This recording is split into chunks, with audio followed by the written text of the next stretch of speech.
Bonjour et bienvenue sur ma chaîne YouTube. Alors aujourd'hui j'ai plein de livres à vous présenter. Tout simplement parce que j'ai décidé de faire un update lecture de tous les livres que j'ai lus en fait l'année dernière et l'année d'avant. En fait tous les livres que j'ai lus avant de commencer ma chaîne YouTube.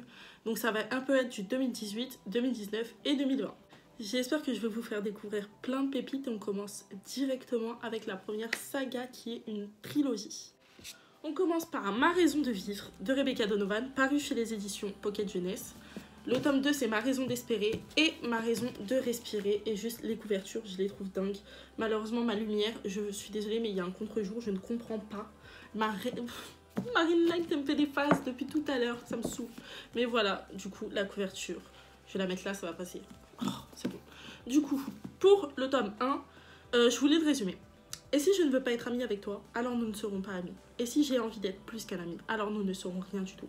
Emma a tout fait pour empêcher Evan d'entrer dans sa vie. Non pas parce qu'il la laisse indifférente, bien au contraire, mais parce que personne ne doit savoir. Savoir qui elle est vraiment, quelle est son histoire et surtout ce qui l'attend tous les soirs quand elle rentre chez elle. Donc, j'ai lu Ma raison de vivre, je pense, en 2019, au tout début de 2019, ou alors en 2020, mais au tout début. Donc c'était il y a vraiment longtemps. C'est une saga que j'ai adorée, que j'ai découvert sur la chaîne de Christiane Tran, donc anciennement Bim Bam Books, pour ceux qui connaissent. J'avais adoré son résumé et du coup j'ai voulu absolument l'acheter. Et ça parle en fait d'une jeune fille qui vit des choses pas très cool chez elle et qui s'empêche du coup de vivre une vie un peu sociale, une vie sociale, pour pouvoir se concentrer à fond sur les études et partir de chez elle. Faut savoir que j'ai kiffé, mais vraiment, et que c'est hyper touchant. Alors, il y a des gens qui ont pleuré devant ce livre. Moi, ça n'a pas été mon cas.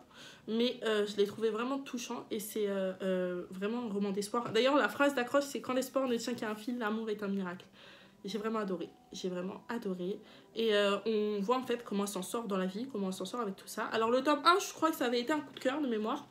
Le tome 2, j'avais bien aimé, mais par contre, le tome 3, je l'ai trouvé un peu plus long parce que du coup, j'avais enchaîné de mémoire Ma raison de vivre et Ma raison d'espérer. Du coup, j'avais adoré. Puis, j'avais laissé passer du temps et j'ai lu Ma raison de respirer. Et vu que j'ai laissé passer un peu, peut-être trop de temps, j'ai eu un peu plus de mal avec Ma raison de respirer. Sur la fin, j'ai même sauté un passage de ses pensées, genre pour pouvoir râler vers les dialogues parce que j'étais un peu plus ennuyée que pour Ma raison d'espérer, alors que mon cousin par exemple a adoré le tome 3 également. Donc ça diverge beaucoup chez les uns et les autres. J'ai changé la luminosité, désolée. Donc ensuite, je vais vous parler de Another Story of Bad Boy. Donc du coup, c'est un roman de Mathilde Aloha, d'une trilogie de Mathilde Aloha, paru chez les éditions Hachette Roman. Alors, Another Story of Bad Boy, donc Asob, j'ai adoré le tome 1. J'ai beaucoup aimé le tome 1. Alors, faut savoir que moi, quand j'ai commencé à lire, je pensais que je détestais la lecture. Donc, ce qui m'a poussée vers la lecture, c'est vraiment la chaîne de Christiane Tran, où je voyais qu'elle était passionnée et qu'elle adorait ça. Et je lisais anciennement des chroniques sur mon téléphone et je me suis dit, j'ai envie de passer au papier. J'ai eu un petit déclic comme ça. Donc, j'ai commencé la lecture. Et moi, ce que je recherchais, c'était des romances un peu lissées, un peu comme les chroniques sur Internet, donc des romances un peu lissées, vraiment très simples. Vraiment très très simple, mais vraiment très simple.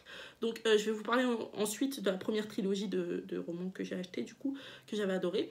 Mais sinon, quand ça, je l'ai acheté au moment où je voulais passer dans un truc un peu plus compliqué entre guillemets, un truc un peu plus détaillé, un peu plus avec un peu plus de détails tout simplement, un peu plus détaillé.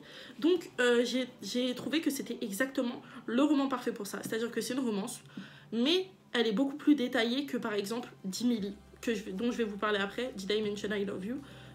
C'est un peu plus détaillé et j'ai beaucoup aimé. Donc je vais vous lire le tome 1, enfin le tome 1, le résumé du tome 1. Déjà la phrase d'accroche, c'est peu importe où tu te trouveras, prends soin de te retourner car je ne serai jamais loin. Je finirai toujours par te retrouver. C'est mignon. Donc on commence le résumé. Je ne dois pas penser à Rosie, je ne dois pas penser à l'accident ni à l'hôpital, je ne dois pas penser à mes études, à ma première année dans cette université, à ma vie avec mes colocataires. Quoique, est-il bien raisonnable de penser à eux? Evan si accueillant et Cameron si froid et méfiant. Que me cache-t-il? Une simple réalité masculine ou une sombre histoire de bad boy? Et faut-il vraiment s'en soucier quand cela vient réveiller des sentiments et un passé à la fois si sombre et trop proche? Donc du coup après on a un petit truc que je vais vous lire ici, un petit résumé, je ne sais comment appeler cette chose. À 17 ans, Mathilde Aloa publie sur la plateforme d'écriture Wattpad le prologue de son premier roman, Another Story of Bad Boys. Un an plus tard, elle est suivie par des milliers d'abonnés. Ouais, c'est ça. Et son histoire comptabilise à présent plus de 2 millions de vues. Donc, c'était d'abord un truc qui est sorti sur Wattpad. Et c'est sur Wattpad que je regardais mes fameuses chroniques. Avant, pour les anciens, ceux qui savent, il y avait aussi des chroniques sur Facebook. Et je regardais aussi sur Facebook. Et j'en avais même écrit une que je n'ai jamais terminée et que j'espère est supprimée. J'espère de tout mon être, parce qu'elle était vraiment nulle, le mémoire, mais le fait est que j'ai adoré les intrigues qu'il y avait derrière l'histoire d'amour, l'histoire tout à côté de l'histoire d'amour, j'ai adoré, et j'ai adoré aussi l'histoire d'amour. De toute manière, j'avais kiffé, juste parce qu'il y avait marqué Bad Boy, à l'époque, j'adorais tout ce qui était avec Bad Boy. D'ailleurs, c'est toujours le cas. Les films où il y a ce cliché du bad boy et de la fille qui adore l'université, qui a fond de ses études et tout, j'aime bien. Moi, personnellement, j'aime bien les clichés. Ça dépend lesquels, mais j'aime bien les clichés quand même. Par contre, un petit bémol, j'ai pas aimé le tome 3. Je suis désolée, on peut pas soulever des intrigues comme ça, d'un coup, soulever des intrigues et ne jamais y répondre. C'est pas ça la vie. Les amis, c'est pas comme ça la vie. C'est-à-dire qu'après, elle a fait un truc, une espèce de newsletter où elle envoyait des chapitres d'un tome 4, entre guillemets, par mail aux gens qui voulaient avoir plus de détails, enfin plus de suite, quoi, enfin la fin des intrigues. Et j'avais lu le tome 1, enfin le chapitre 1 de cette newsletter, mais non, le tome 3 de mémoire, je l'avais pas trop aimé, d'ailleurs j'avais mis super longtemps à le lire, mais vraiment, ça m'avait ralenti à fond dans mes projets. D'ailleurs le tome 3, il est sur plusieurs, il y a beaucoup plus de points de vue que les autres.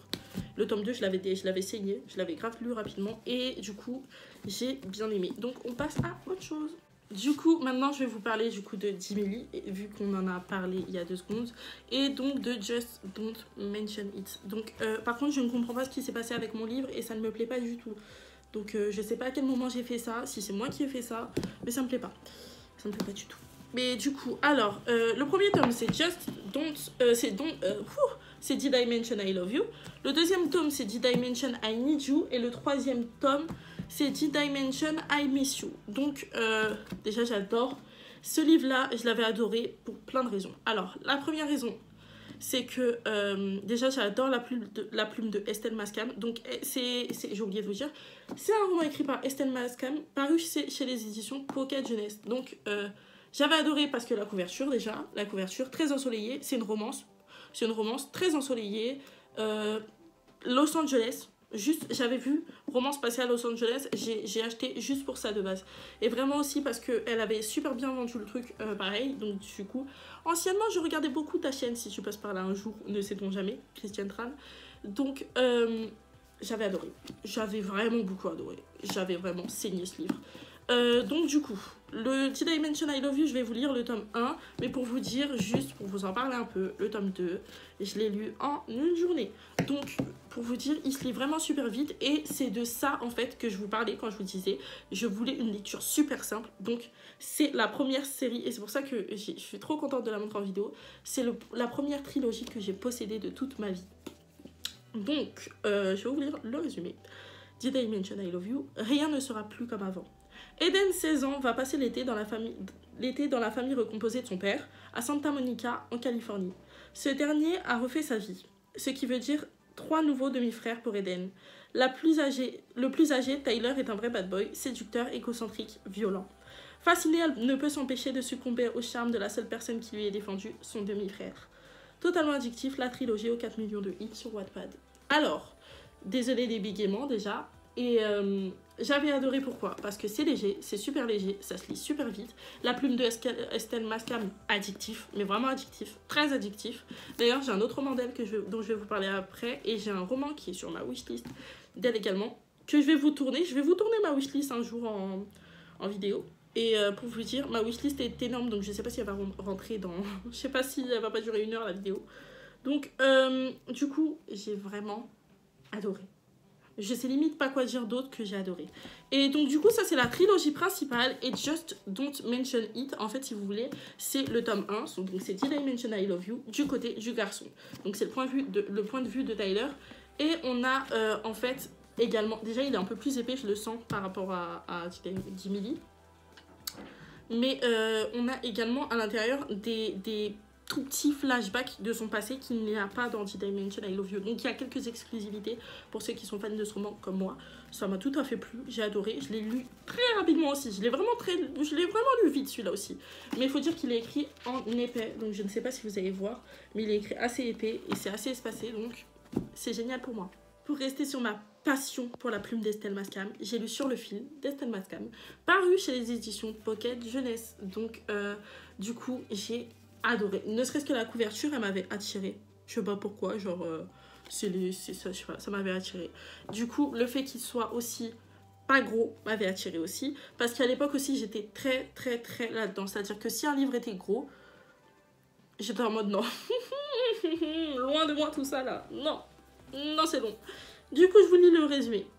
Elle l'évite depuis 1 an et pourtant Mackenzie Rivers, avec tout pour elle, des amis formidables, des bonnes notes et cerise sur le gâteau, le beau Jaden Hunter qui craquait pour elle. Le beau Jaden Hunter qui craquait pour elle du coup. Ma lecture, désolée. Mais tout s'est écroulé lorsqu'une tragédie a frappé la famille Hunter. Désarmée face à la souffrance de ceux qu'elle aime, Mackenzie ne voit qu'une solution, fuir. Cependant, ses sentiments pour Jaden ne tardent pas à la rattraper. Le nouveau roman d'Estelle Mascam après le succès de Dimily, traduit de l'anglais par Maud Hortalta. Je devrais un petit peu plus aussi dire le nom des traducteurs, je trouve que c'est important. Ils font un sacré beau travail quand même pour les gens comme moi qui n'arrivent pas encore à lire en anglais. Voilà, ce serait cool de dire le nom des traducteurs un petit peu, les gens de l'ombre. Donc, j'avais adoré. J'ai trouvé que c'était un peu une ambiance de lecture qu'on lit dans un pub. Je suis désolée, ça n'a rien à voir de base, mais ça m'a fait penser à ça. Ça m'a fait penser en fait à un café chaud. Ça m'a fait penser à un truc cocooning en fait. À un café chaud, à un plaid, ce genre de choses. C'est vraiment une lecture simple et efficace. Je ne sais pas si c'est un one-shot ou pas, parce que je me dis qu'il y a moyen de faire un 2e tome. Mais en tout cas, j'ai adoré. Mais je suppose que c'est un one-shot, malheureusement, parce qu'il est sorti il y a un moment quand même, et qu'elle a ressorti un tome, et qu'elle a ressorti un livre après ça. Donc, c'est un one-shot. Je l'ai adoré. Et d'ailleurs, n'hésitez pas à me conseiller des one-shots en commentaire, parce qu'à chaque fois que j'achète un livre, il se trouve qu'il y a un tome 2 qui sort, ou que je découvre qu'il y en a 10 dans la saga. J'ai une personne en commentaire, si tu passes par là, Paola, oui. Si tu passes par là, tu vas tuer. J'ai acheté Ex-All en pensant qu'il y en avait 15, une trilogie, bordel de merde. J'ai acheté Gone en pensant tous les avoir. Il y en a 6. J'en ai 3, je pensais que c'était une trilogie, il y en a 6. C'est trop, mais c'est pas grave. Ensuite, j'ai lu la trilogie du Joyau, le Joyau du coup, paru chez les éditions Robert Laffont, donc la collection R. Donc, je vais vous lire le tome, le résumé du tome 1, encore une fois, mais du coup, c'est la trilogie événement par l'éditeur de la série best-seller La Sélection. Donc, c'est par un mec, l'éditeur de La Sélection, et il faut savoir que ça m'a fait peur. Parce que, de base, j'ai acheté toute la sélection, genre tous les romans de La Sélection, parce que justement, pareil, j'avais vu ça sur Bookstagram, ou je sais pas si je l'avais encore vu sur la chaîne YouTube de Christiane Trad, mais j'avais vu La Sélection, et du coup, j'ai tout acheté, et en fait, il se trouve qu'au bout du tome 2, j'étais en mode, c'est bon, ça y est, princesse, ok, d'accord, on passe. J'étais en mode, ça m'avait saoulé un petit peu. J'avais bien aimé La Sélection, attention, à ne pas prendre mal, j'avais bien aimé, mais j'étais en mode, ça y est, genre, on avance, c'est bon, je peux plus. En fait, La Sélection, ça m'avait saoulé à la fin. Ça m'avait vraiment saoulé. Le tome 1, j'avais aimé. Le tome 2, j'étais en mode, non, j'ai pas envie de le lire. Genre, j'avais pas envie de le lire, alors que j'avais bien aimé. Une fois que t'es dedans, ça va. Mais pour te mettre dedans, c'est très compliqué. Et quand j'ai vu Le Joyau, j'ai eu peur. Faut dire que j'ai mis du temps à le sortir de ma palle. J'ai mis vraiment beaucoup de temps. Pourtant, c'est un coup de cœur. C'est vraiment un coup de cœur. Oh là là. Alors, vous êtes plus précieuse que vous ne le pensez. Le Joyau, haut lieu et cœur de la cité solitaire, représente la richesse, la beauté et la royauté. Mais pour une jeune fille pauvre comme Violette Lasting, le Joyau est avant tout synonyme de servitude, et pas n'importe laquelle. Violette a été formée pour devenir mère porteuse, car le Joyau, le vrai luxe, est la descendance. Car dans le joyau, le vrai... Pourquoi j'oublie toujours des mots? Car dans le joyau, le vrai luxe, c'est la dépendance. Descendance, pardon. Acheté lors de la vente aux enchères par la duchesse du lac, Violette le lot 197, son nom officiel, va rapidement découvrir la réalité brutale qui se cache derrière l'étincelante façade du joyau. S'exercer à la cruauté, c'est ça, à la trahison et au coup bas, et la distraction favorite de la noblesse. Pardon, j'ai du mal. Violette doit accepter son sort et tâcher de rester en vie. Alors, ça parle en fait d'une fille qui va arriver dans le joyau. C'est un quartier, en fait, dans le livre. Parce que je suppose que c'est ce qu'on appelle une dystopie, ce machin. Je crois que c'est une dystopie, ce machin. Mais en gros, c'est dans un monde parallèle où il y a un quartier qui s'appelle le Joyau. Et on va là-bas en étant des mères porteuses. Et en fait, c'est un peu du fantastique aussi. Et j'avais adoré parce que l'univers est incroyablement bien travaillé. C'est-à-dire que vraiment, il y a plein d'endroits. Ils ont inventé tout plein d'endroits. C'est pas comme dans les livres où vraiment, genre, t'as Paris, Marseille et tout le tralala, quoi. Là, ils ont vraiment inventé tout un univers qui est très bien détaillé et que j'ai beaucoup aimé. Donc je le conseille vraiment à tous et il est 2 fois mieux que pour le coup. Ça m'a pas... Par exemple le tome 3, je l'ai lu en je crois 2 jours, 2-3 jours. Le tome 2, j'ai dû le lire en 1 semaine. Alors que bon, le tome 1 un peu plus longtemps parce que j'ai du mal à rentrer dans un livre. Mais très honnêtement, j'ai adoré. J'ai vraiment adoré et c'est super bien détaillé. Donc n'hésitez pas à foncer. Du coup, maintenant, on va parler de la sélection.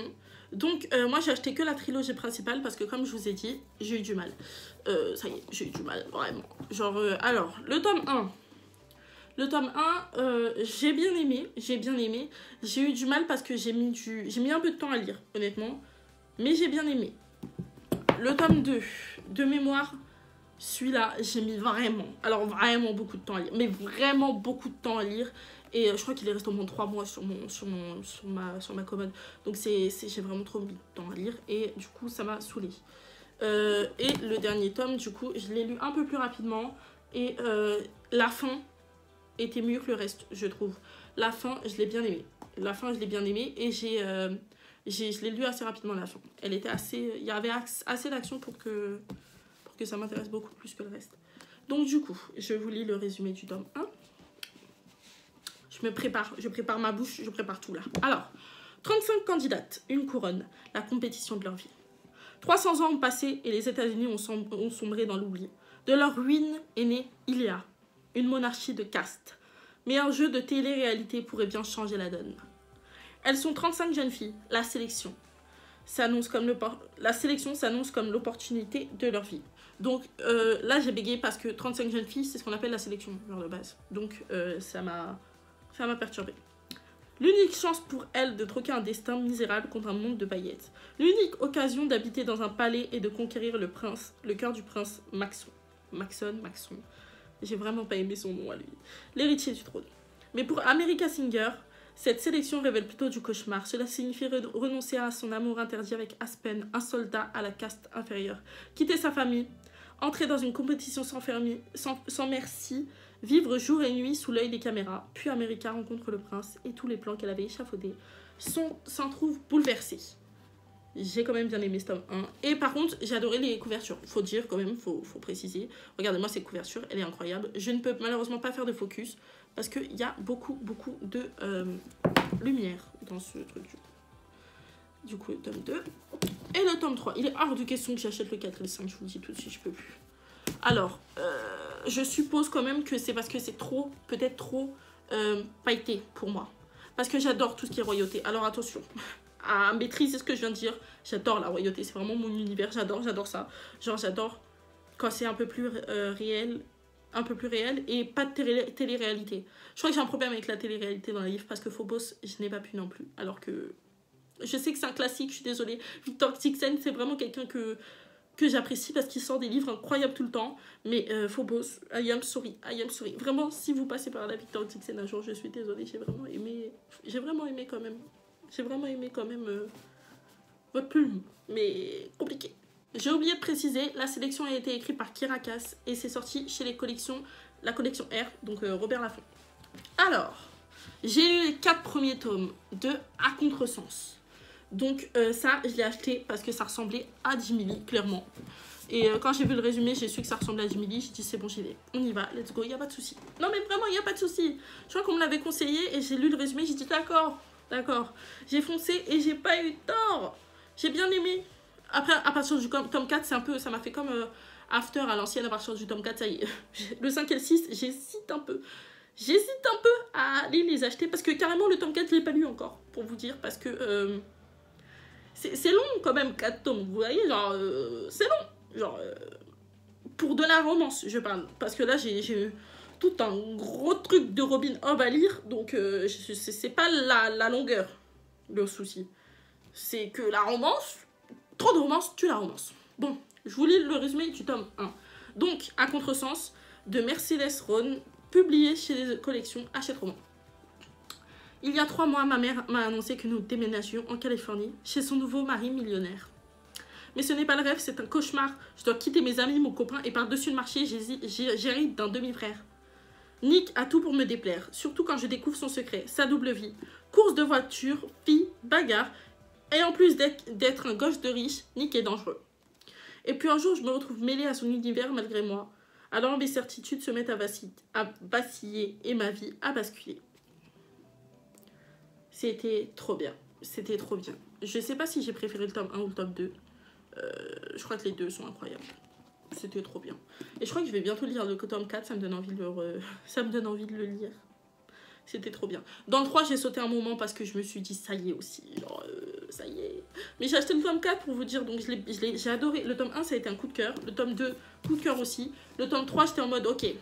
Trop de romance, encore une fois, tue la romance. Donc, vraiment, je vous conseille, quand vous lisez un truc comme ça, d'en lire maximum 2 d'affilée. Donc, ensuite, vous allez prendre un autre truc bien, genre Phobos, bien écarté de romance. Donc du coup pas Phobos, mais bien un Nil, voilà, Nil ou alors la passe miroir. Je vous conseille un des deux, un truc comme ça, puis vous retournez sur la romance. Mais vraiment, 4 ça fait beaucoup. Mais j'ai adoré. Donc je vais bientôt lire le tome 4 parce que j'ai adoré. Et je vais peut-être acheter le tome 5, 6 bientôt aussi. Encore une fois parce que j'ai adoré. Ensuite, je vous présente le tout premier roman que j'ai acheté de ma vie entière, qui m'avait été conseillé en vidéo, du coup, dans un update de lecture, je crois, de Christian Ran. C'est Les Belles. C'est vraiment le premier livre que j'ai acheté. Enfin, non, je mens. Le premier livre, c'était Did I Mention I Love You en anglais, parce que je me suis trompée et je l'ai acheté sur un site de merde. Au lieu, je savais pas que sur Amazon, il y avait mes livres, du coup, je l'ai acheté sur un site et c'est en anglais. Du coup, je me suis trompée et j'ai acheté ça après. Parce que du coup, juste la couverture, qu'on se joue un peu sur la couverture, s'il vous plaît. Alors, de Daniel Clayton, je publiais sur la collection R, je sais plus si je l'ai dit. Je voulais le résumer. Ne souffrez plus pour être une belle. Dans le monde opulent d'Orléans, les gens naissent gris. Ils naissent condamnés et seules les belles peuvent, grâce à leur talent, les transformer et les rendre beaux. En tant que belle, Camélia Beauregard est presque une déesse dans cet univers où triomphe le culte des apparences. Or, Camélia ne veut pas se contenter d'être une belle. Elle rêve de devenir la favorite choisie par la reine d'Orléans pour s'occuper de la famille royale et d'être reconnue comme la plus douée du pays. Mais une fois Camélia et ses sœurs belles arrivées à la cour, il s'avère que la position de favorite tient davantage du cauchemar. Derrière les ors du palais, les noirs secrets pullulent. En termes de, comment dirais-je, vocabulaire, c'est le livre qui m'avait le plus fait galérer et en même temps qui est le mieux détaillé. Alors c'est pas un one shot, il a été traduit le tome 2 est sorti l'année dernière, il a été traduit en allemand, en anglais, en je ne sais pas quelle langue et pas en français. Donc j'ai un peu le seum, mais j'avais adoré et ça finit sur un gros suspense et il n'y a pas, du coup, il n'y a pas de tome 2. Je l'attendais de ouf, donc celui-là je l'ai lu en 2018 pour vous dire. Donc je me souviens l'avoir adoré. Je pourrais pas vous parler par contre de... je pourrais vraiment pas vous parler du livre en lui-même, de ce qui se passe à l'intérieur. Parce que je me souviens un petit peu, mais c'est vague quoi. Donc bon, voilà quoi. Attendez, j'ai appuyé sur ma tête pour voir. Non, ça fait rien, ok. Donc après je vous lis quand même ça. Le premier volet d'une série éblouissante. Un monde d'une beauté à vous couper le souffle et profondément déstabilisant, peuplé de personnages forts et complexes. Marie-Lu, auteur de Young Elite, série best-seller du New York Times. Traduit de l'anglais par Cécile Hardilly. Alors, vraiment, j'ai bien aimé. j'ai bien aimé. D'ailleurs, j'ai l'impression que la collection R, ils font que des trucs très originaux, comme par exemple Phobos ou alors le joyau et la sélection. Ils font vraiment des trucs originaux, pardon, et j'ai vraiment aimé. Et juste la couverture est magnifique. Et c'est génial, c'est génial, c'est génial. Ensuite, on passe à Nil. Nil de Lynn Manson, publié chez PKJ, donc Pocket Jeunesse. Donc celui-là, ça va être un coup de cœur. Et j'ai bien aimé que l'histoire principale, que la romance passe après l'histoire principale et qu'on vraiment on développe l'histoire principale au lieu de se baser sur la romance. Et c'est génial. Alors, comment s'échapper d'une île qui n'existe pas? Charlie se réveille sur une île somptueuse qui ne figure sur aucune carte. Elle y survit tant bien que mal avant de rencontrer Todd, le leader du clan des humains présents sur l'île.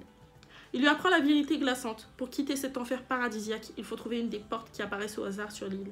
Il en a une par jour, il n'y en a qu'une par jour.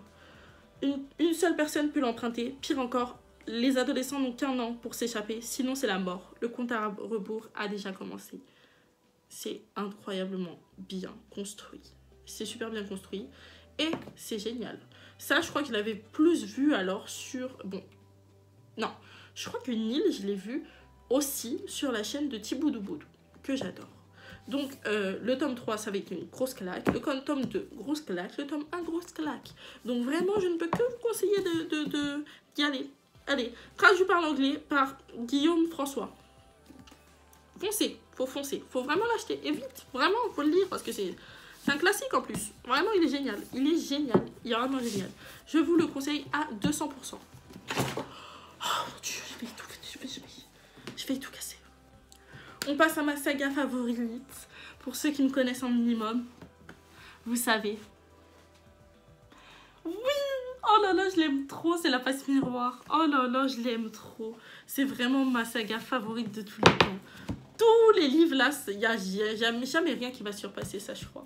Oh là là, ça se trouve, il y en a peut-être dans ma pile à lire qui va peut-être surpasser, mais non, j'ai pas envie. Déjà, je vous montre toutes les couvertures une par une. Alors, ça c'est le tome 1. Ça, c'est Les Fiancés de l'hiver. Donc, du coup, La Passe Miroir de Christelle Dabos, publiée chez les éditions Gallimard Jeunesse.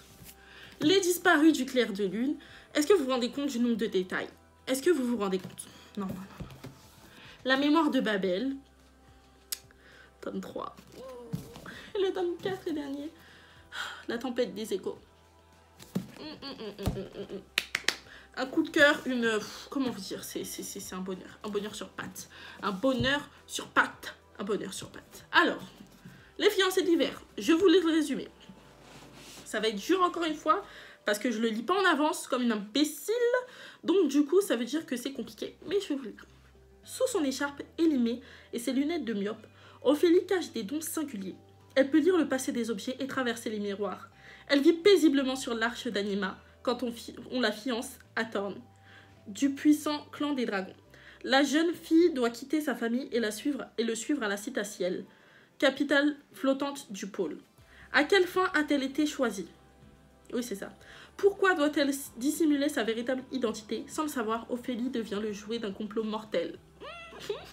Non, vous vous rendez pas compte, c'est génial. J'ai une tâche ou quoi? Ah non, c'est le truc de monter. Pardon. Pardon. Une héroïne inoubliable, un univers riche et foisonnant, une intrigue implacable.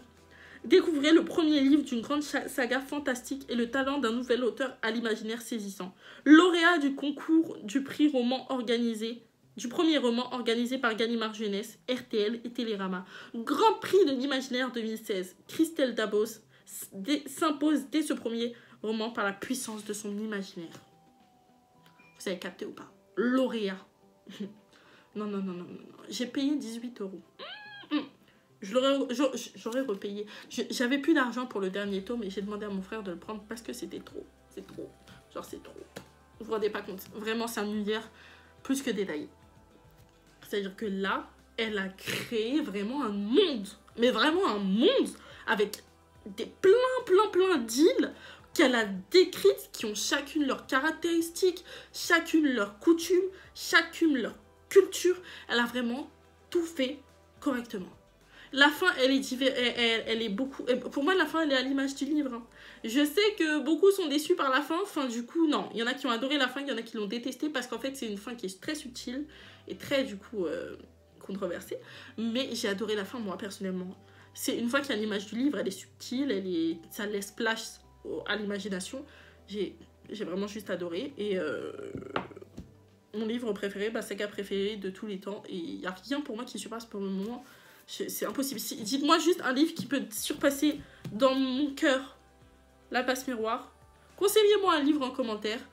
Et j'irai le lire juste pour vérifier. Parce que si vous me dites que c'est à la hauteur de La Passe Miroir, c'est que vraiment ça vaut le coup. Donc du coup, je vais aller lire. Vraiment. Parce que pour moi, là, c'est vraiment, genre, ça, limite, ça surpasse... Enfin, c'est même pas limite, ça surpasse Harry Potter pour moi, genre. C'est vraiment un truc de fou, genre, pour moi. Ouh, j'ai failli tout faire tomber encore. Ensuite, j'ai lu Viens, on s'aime de Morgane Moncon, de mémoire. C'est bien ça. Publié chez les auditions Hugo Roman en New Romance. Donc, Viens, on s'aime. Malheureusement, j'ai fait l'erreur. Je l'ai lu après une 15e romance. Donc, j'ai pas apprécié ma lecture, honnêtement. Parce que c'est de mémoire tout ça. Hein, parce que j'ai mis encore 15 000 ans à le lire. Au point où je me suis dit, je le finis pas, je passe à autre chose de mémoire. Donc, vraiment, genre, il est pas ennuyant. L'univers, il n'y a pas d'univers. Non, non, je mens. Oh, je mens. C'est pas du fantastique, du coup, c'est dans un univers à nous, là. Mais le livre est bien construit, tout est bien fait, sauf que malheureusement, j'étais pas dedans. Donc, je vous lis le résumé. J'achèterai jamais le tome 2, pour vous dire, parce que trop de romance, tu la romances. Bon, je vous lis le résumé. Les limites entre l'amour et l'amitié sont ténues. Soir de réveillon, l'ascenseur tombe en panne et isole du monde un garçon et une fille. Cela pourrait être le début d'une belle histoire d'amour entre Loan et Violette, sauf que le jeune pompier est déjà en couple avec Lucie et il est très amoureux. Rien ne les empêche de devenir amis et de prouver que l'amitié entre une fille et un garçon est tout à fait possible. Un an plus tard, tout a changé. La petite amie de Loan l'a quitté et Violette commence à nouer une jolie idylle avec un autre garçon, Clément. Seule leur amitié perdure envers et contre tout. Violette fait alors une bien curieuse proposition à Loan, encore vierge. Elle lui demande d'être son premier amant, bouleversant ainsi toutes les règles de leur relation amicale. Loan hésite, il n'a aucune envie de mettre en danger leur belle amitié, mais il sait que si Violette a besoin de lui, il répondra présent. Cela peut tout changer entre eux, mais c'est peut-être ce dont ils ont envie tous les deux. Morgane Moncon est étudiante en lettres à Paris. Et c'est un roman français. Je savais pas du tout. Je savais pas du tout. Étudiante en lettres à Paris et écrit depuis qu'elle a 12 ans. Viens, on s'aime est son premier roman. Donc, mais je suis bien, moi je suis contente, hein. Je soutiens le français. Moi je soutiens, c'est trop bien. C'est trop bien, trop bien. Je suis trop contente. Donc, j'ai bien aimé quand même, mais du coup, j'ai lu trop de romans avant. Donc peut-être qu'un jour je le ferai. Je le relirai juste pour être sûre que voilà quoi. J'ai pas loupé un truc de ouf. Mais, de mémoire, dites-moi si je me trompe, s'il vous plaît. Nos âmes tourmentées, c'est de Morgane Moncon.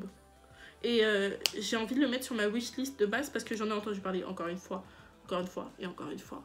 Dans, non, je l'ai entendu parler aussi dans Thibaudou Boudou et Christiane Tran. Donc du coup, je l'ai vu 2 fois. Donc du coup, j'avais trop envie de le mettre sur ma wishlist. Mais dites-moi si je me trompe, c'est bien Morgane Moncon, du coup, Nos âmes tourmentées. J'ai lu Make Me Bad, tome 1, c'est la New Romance, le tome 1, et c'est de Elle Seveno, chez les éditions Hugo Boss. Alors, beaucoup de cucu, trop de cucu, tu cucu. Il y a vraiment beaucoup de cul, là. Là, c'est beaucoup. Il y a vraiment beaucoup. Doucement, les amis. Doucement aussi. C'est bien aussi de se calmer. Vraiment, des fois, c'est sympa aussi de... tu vois. Alors, tome 1. Que cela soit au travail ou dans sa vie personnelle, Laure est une gentille fille, dévouée, attentionnée, presque bonne poire. Elle est prête à tout pour faire plaisir aux autres, y compris à s'oublier. Cependant, lorsqu'elle découvre qu'elle est victime de la pire trahison possible de la part de ceux qu'elle aime le plus, 2 choix s'offrent à elle, pleurer sur son sort ou laisser exprimer sa colère. Les gentilles filles ne choisissent pas la seconde option. Elles ne se décident pas à... Elles ne décident pas de se venger, pardon.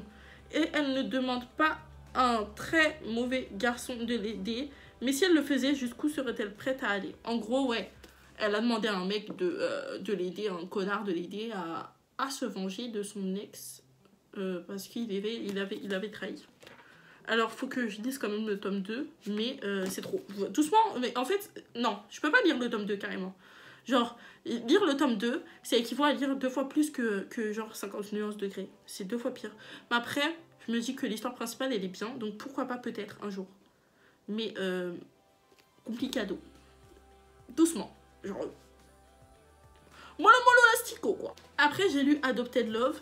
Donc, pour Adopted Love et pour Make Me Bad, faut savoir que j'ai découvert ça sur Amazon dans les suggestions. Genre, quand j'ai été sur les suggestions des livres que j'avais achetés. Donc, alors, Adopted Love, ça trahit complètement ce que je viens de dire parce qu'il y a beaucoup de cucu, mais j'ai adoré le lire. Alors là, une de mes lectures préférées, carrément. Donc, Adopted Love, le tome 2, il m'a fait pleurer. Le tome 2, il m'a fait pleurer vraiment. Vraiment. Il m'a fait faire une larme. Je suis pas du genre à pleurer ni devant les films, ni devant rien du tout. Mais le tome 2 m'a fait pleurer, m'a fait verser quelques petites larmes. Alors, hantée par son passé, sera-t-elle son avenir? Gaia Alexa, du coup c'est Gaia Alexa qui l'a écrit, chez les éditions New Romance et en Hugo Boss. Chez les éditions Hugo Boss en New Romance, c'est mieux. Alors, orphelin, Tegan erre depuis son plus jeune âge de foyer en famille d'accueil. Bad boy écorché par la vie, la justice le rattrape à l'aube de ses 18 ans. La sentence? Un an conditionnel durant lequel il devra se tenir à carreau s'il ne veut pas finir en prison. Il ne lui reste qu'une chance de se remettre dans le droit chemin, et c'est dans une ultime famille d'accueil qu'elle va jouer. Mais la rencontre avec Elena, la fille aînée de la famille, risque de compliquer les choses. Avec plus de 1,5 million de lecteurs, découvrez la New Romance qui a conquis la plateforme d'écriture en ligne en France. J'ai bien aimé, j'ai adoré, j'ai été émue aux larmes. C'est tout ce que j'ai à dire. C'est tout ce que j'ai à dire. J'ai adoré, aimé, et j'ai été élue aux larmes. Et si vous adorez les bad boys, parce que ça c'est clairement bad boy, mais c'est pas fille sage par contre. Clairement bad boy, mais pas si sage. Mais j'ai bien aimé, j'ai adoré. Je suis en train de me rendre compte que ça fait vachement long comme vidéo. Donc si vous êtes arrivé jusqu'à ici dans la vidéo, mettez un emoji cœur rouge en bas en commentaire. En plus d'un petit commentaire si vous voulez bien. J'aime bien les commentaires. Je lis tout et je réponds à tous les commentaires. Alors, ensuite on parle de Phobos du coup. Phobos tome 1 et 2, j'ai bien aimé. Mais, encore une fois, comme je l'ai expliqué tout à l'heure, j'ai déjà donné mon avis sur Phobos. Hein. J'adore la plume de Victor Dixon, malgré que je n'ai pas lu un autre livre de Victor Dixon. C'est pas sa plume qui m'a dérangée. C'est l'histoire, c'est la télé-réalité. Bon, allez. 6 prétendantes. Pourtant, je regarde la télé-réalité, mais en livre, ça passe pas. 6 prétendantes, 6 prétendants. 6 minutes pour se rencontrer, l'éternité pour s'aimer. Ils veulent marquer l'histoire avec un grand H. Ils sont 6 filles et 6 garçons.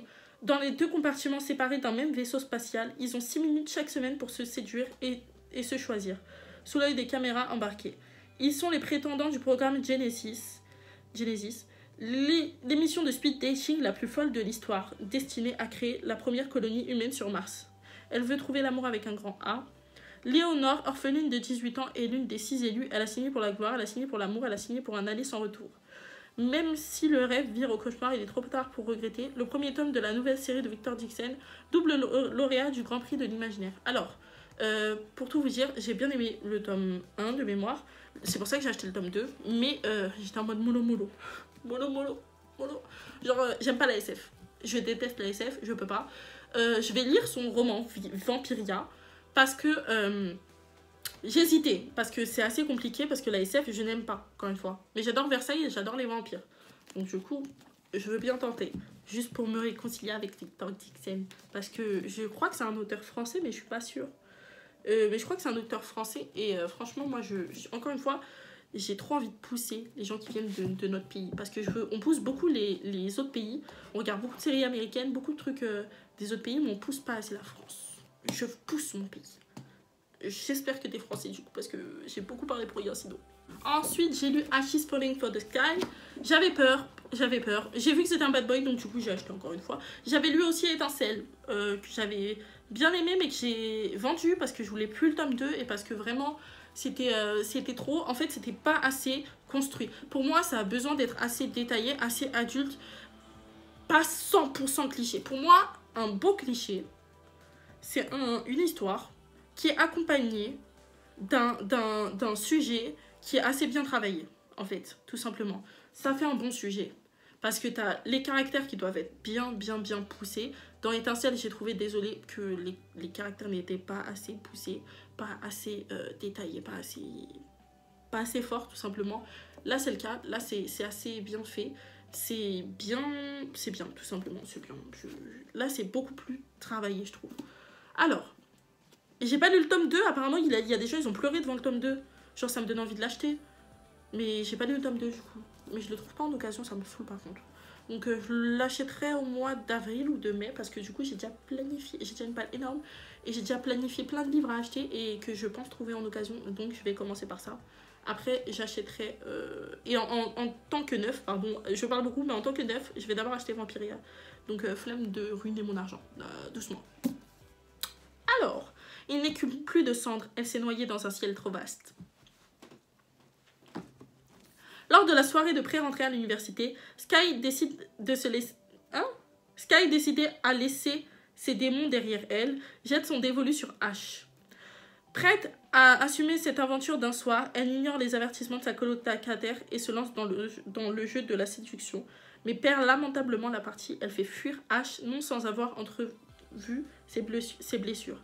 La part d'un jeune homme qui a tout connu, même le pire, surtout le pire. J'ai kiffé. Le gars ébranlé, touché par la vie. Non, j'ai vraiment kiffé, j'ai adoré. Et en plus, je suis désolée, mais moi, le jeu de mots du titre, Ash is falling for the sky, genre Ash tombe pour Sky, j'ai kiffé. J'ai kiffé, j'ai adoré aussi le jeu. J'ai adoré. Je suis une cliente, c'est comme ça, je suis une cliente. Je suis le genre de personne qui achète tout en caisse. Donc moi, tu me donnes un truc comme ça, j'achète. J'achète direct. Ensuite, j'ai lu Nevermore. Alors, les défis de Morrigan Crow de Jessica Townsend. Et de mémoire, je vous ai pas dit, je suis désolée. Attendez. Ash is Falling for the Sky, c'était écrit par Neil Gorman et Mathieu Guir.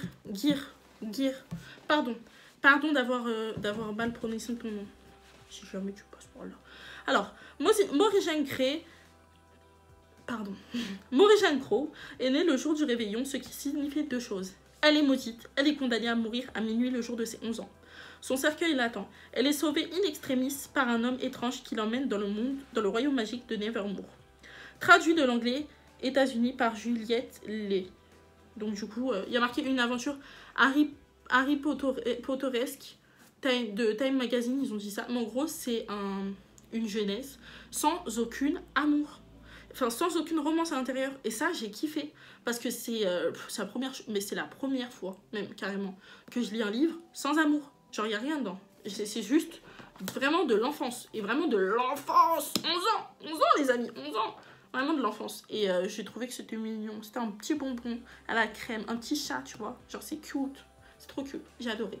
Donc, je vous le conseille. Je vous le conseille vraiment. Et j'ai bien aimé. J'ai adoré. C'était tout pour moi aujourd'hui. Je vous fais de gros bisous. N'hésitez pas à vous abonner à ma chaîne YouTube si vous aimez ce genre de vidéos sur les livres. J'en ferai plein. C'est le thème de la vidéo en même temps. Mais n'hésitez pas à vous abonner du coup et à liker cette vidéo. Si vous êtes arrivé jusqu'ici, mettez un cœur rouge et laissez un petit commentaire. En commentaire. Bisous.